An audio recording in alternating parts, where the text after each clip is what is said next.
നിങ്ങൾ എല്ലാവരും മനസ്സിലാക്കിക്കോ, ഏത് തെരഞ്ഞെടുപ്പാണെങ്കിലും ഏറ്റവും പ്രധാനപ്പെട്ട കാര്യം ആ തെരഞ്ഞെടുപ്പിന് വേണ്ടി നമ്മൾ നടത്തുന്ന മുന്നൊരുക്കമാണ്. ആ മുന്നൊരുക്കം ഇപ്പൊ നമ്മൾ എന്ത് ചെയ്ത്, നമ്മൾ ഒരു വർഷം മുമ്പ് വാർഡ് കമ്മിറ്റിയും ഡിവിഷൻ കമ്മിറ്റിയും ഉണ്ടാക്കി ഇല്ലേ? അതിനുശേഷം നമ്മള് കുടുംബ സംഗമങ്ങൾ നടത്തി. നമ്മൾ വോട്ടർ പട്ടികയിൽ കൃത്യമായ പേരുകൾ ചേർത്തു. നാലാമത് നമ്മൾ ഡോർ ടു ഡോർ ക്യാമ്പയിൻ നടത്തി. 90% സ്ഥലങ്ങളിൽ നടക്കാത്ത സ്ഥലമൊക്കെ ഉണ്ട്. നടക്കാത്ത സ്ഥലത്തിൽ റിസൾട്ട് വന്നപ്പോഴും കാണും, ഇതൊന്നും ചെയ്യാത്ത സ്ഥലത്ത് തോറ്റും കാണും. ചെയ്ത സ്ഥലങ്ങളിലെല്ലാം അതിൻ്റെതായ റിസൾട്ട് ഉണ്ട്. അപ്പൊ നമ്മുടെ അത്രയും പ്രവർത്തകർ സജീവമായി പറഞ്ഞ കാര്യങ്ങൾ കൃത്യമായി ഭംഗിയായി ചെയ്യും.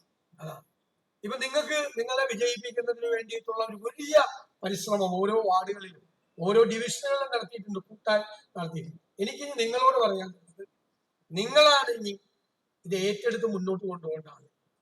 നിങ്ങൾ പാർട്ടിയുടെ പ്രതിനിധികളാണ്. പാർട്ടി പറയുന്ന എല്ലാ കാര്യങ്ങളും കൃത്യമായി ചെയ്യാൻ നേതൃത്വം കൊടുക്കേണ്ട ഒരാളാണ്. സംസ്ഥാനത്തുടനീളം വാർഡ് കമ്മിറ്റികൾ കൂടണം എന്ന് KPCC ഒരു നിർദ്ദേശം വന്നാൽ DCC അത് അറിയിച്ചാൽ നിങ്ങളുടെ വാർഡിലായിരിക്കണം ആദ്യം കൂടുന്നത്. ആദ്യം നിങ്ങളുടെ വാർഡിൽ കൂടുന്നു.